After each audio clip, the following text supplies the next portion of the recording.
Kimberly, thank you so much for being here with me today to talk about your presentation that's going to be coming up. You're going to be presenting at the Step Up Conference on April 28th. And so excited to have you. So tell us a little bit, what is a distinctive voice consulting?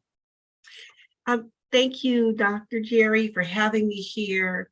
My consulting and training business is all about teaching cultural competencies for individuals and businesses and organizations in order to bridge the gap between differences in folks and culture. And I started my business in 2014 because I noticed there was a disconnect between people understanding between different cultures. So I thought it would be really interesting to develop trainings to help people understand both our similarities and differences, and to also understand that we're more alike than we are different, but where we are different, to learn how to respect and appreciate those differences. Absolutely, absolutely. We have the tendency to concentrate more on our differences instead of looking at the similarities. And it's the differences that keep us apart. And so, but learning how to understand that we are socialized differently, we come from different places, we have different upbringings, that if we have, if we look at it to a place where we could learn from one another, how much broader our horizon will be, right? Yeah, most definitely. And how much we can learn from each other. And, you know, for example, I teach a lot of times in my classes where if someone's working with a person and say that person is working with a person from a Native background, and European and United States, we look at time as a finite item, but in most cultures of color, time is elastic. So I will, for example, say, you know, if you have a person that's from a person of color that's coming into a group or a session, and you become frustrated because that person's not coming in right on the dot. You know, for example, the meeting starts at 8 and they maybe come in at 8:10 or 8:15.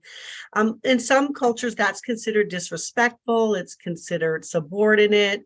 But when you unpack that and you say, okay, well, this person's coming from a Native American background, and perhaps they came from another meeting, and in their culture, their meetings don't end until the elders leave. Yes. So that person that's at your meeting might have been waiting for the elder to leave from a previous meeting, and then they come to your meeting. So that's, in light of that information, that's not disrespectful for you. They were being respectful to their culture from the last meeting they left. So just understanding and unpacking those things for people so that people have that aha moment, like, oh, I didn't know that. Right. I can appreciate that a little bit more. Exactly. And that is so beautiful. And, you know, our society, we don't have it that way. You know, I mean, it's like you have to show up on time, and we work towards showing on time, even though it could be stressing us out. And then they expect us to show up fully and present. That's right. Yeah, exactly. And so just understanding those subtle differences, maybe knowing a little bit more about another person's background, so that we can create that greater understanding and give each other a little bit more grace in, you know, the things that we're trying to accomplish together. Exactly. And so your session is critical race theory, pro-American or anti-American. And you're going to be presenting this in the afternoon session from 2 to 4. And so tell us a little bit about your session. Sure. So I'm encouraging everyone not to eat a heavy lunch, because I want you to come awake and not in food coma, but hopefully it'll be engaging enough where if you did have a heavy lunch, you're still going to be energized from the conversation. So I developed this workshop because I wanted to have people, give them an opportunity to educate themselves on what critical race theory is, and to understand that it's being used as a political football based on a theory that's designed to contextualize systemic racism in our society. And it's just plain and simple as that. However, it's been used by people from different backgrounds to try to create division and to try to create systems to discontinue open dialogue about systemic racism. We were making some really great advances in 2020, post George Floyd. Everyone was interested in it. And of course, then comes the backlash, right? Like, oh, wait a minute, there's too many advances being made. Let's try to shut this down and let's try to be dismantlers of those conversations.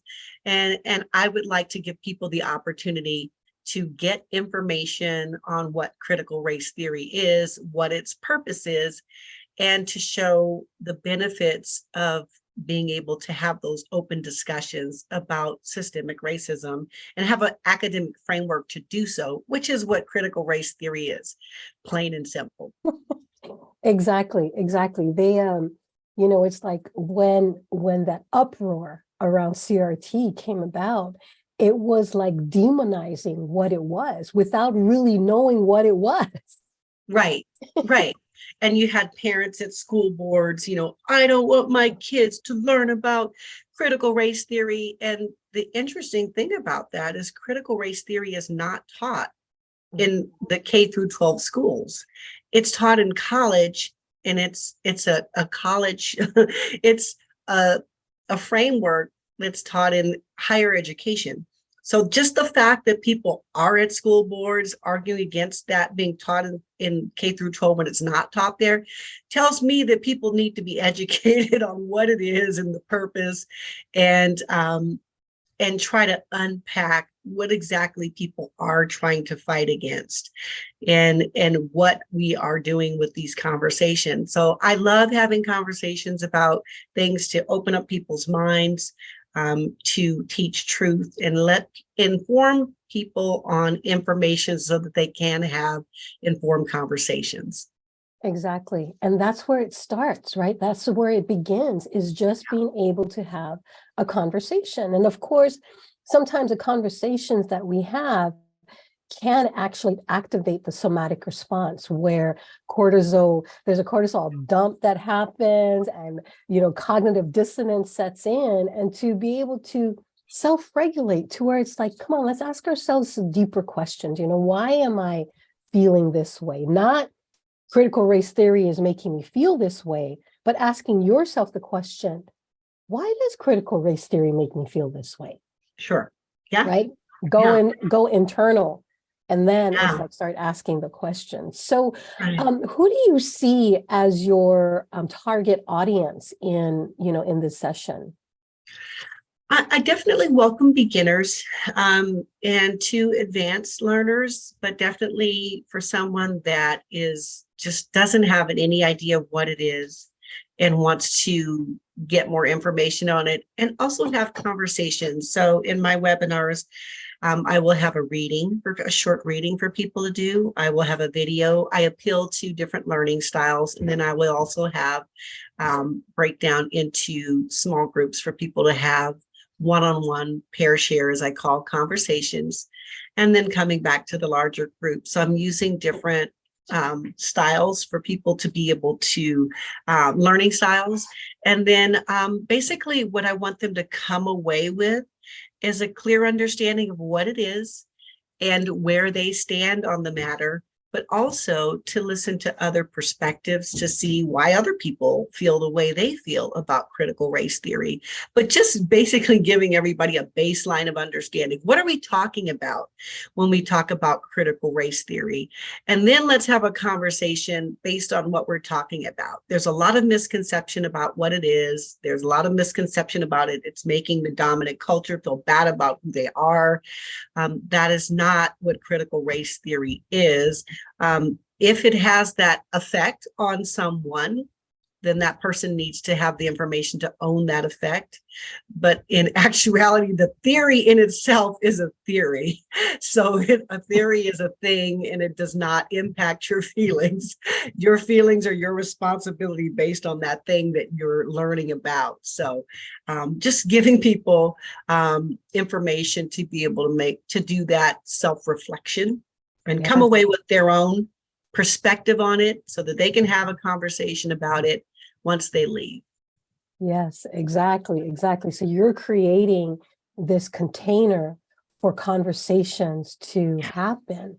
That's Yes. beautiful. That's beautiful. So Yeah. Yeah. what motivated you to present at the Step Up conference this year? Yeah, I presented at the conference last year and I enjoyed it very much. I thought the attendees were wonderful, engaged folks that were seeking knowledge and information. And when it came again, I thought, here's my opportunity to share another workshop based on your theme and to just have conversations to give people a little bit more information about a subject that impacts and advances race and racial equity in our society. Right. And that just, I mean, that is a perfect segue to my question. What is the single most important message you want to convey to your audience to help move racial equity forward? Yeah, great. That's a great question. I would like people to walk away as with the topic of my webinar or my workshop, critical race theory. I want people to walk away as critical thinkers. I want people to have information, to look at information, to look at a concept from both sides, and to be able to hear different perspectives and walk away with their own perspective in place. That is my goal. Just for folks to have their stance defined on a topic and be able to walk away and share that, and hopefully be able to have conversations about racial equity that pull people in the direction of being promoters of racial equity versus dismantlers of racial equity. I see that there's this dichotomy, either you're for something or you're against something. And I much rather share information to help people be for racial equity than against. And so that is my goal. That's beautiful. That's beautiful. And that's what we need to do, right? Is that we need to move this forward. And in order for us to actually get to this place where we can create this space of healing for everyone, it begins with conversation. Like what you are inspiring and encouraging your attendees to do is to just have the conversation. Right. So we look forward to having you on April 28th from 2 to 4. And so definitely everyone who is listening, go and check out Kimberly Harris's session, Critical Race Theory. If you don't understand what it is, this is a great session for you to be a part of. So we look forward to having you, Kimberly. Thank you so much for being with me today. Thank you so much, Dr. Jerry. I appreciate your time.